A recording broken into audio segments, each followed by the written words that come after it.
wanted to tell you this story about my mother-in-law. Yesterday I was getting ready to go to church and she suddenly said, "Oh, I have this fish bone in my tooth between my front two teeth and it's really killing me and I just feel so bad. I just want to die." And I tried to give her dental floss and toothpicks and all kinds of things, but nothing worked, and she was getting more and more agitated. And Eric happened to call me, so I was telling him about the situation, and he said, "Put her on the phone, and I'm going to pray for her." And then I went back to preparing some food that I was supposed to bring to church.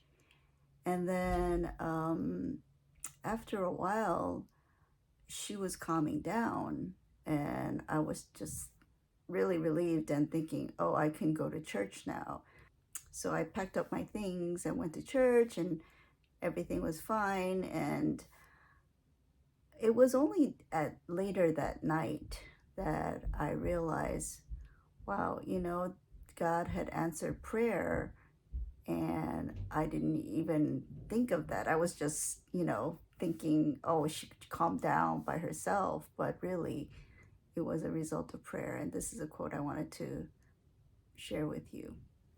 If we come to God feeling helpless and dependent as we really are, and in humble, trusting faith make known our wants to Him whose knowledge is infinite, who sees everything in creation, and who governs everything by His will and word, He can and will attend to our cry and will let light shine into our hearts.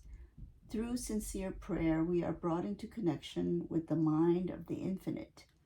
We may have no remarkable evidence at the time that the face of our Redeemer is bending over us in compassion and love, but this is even so.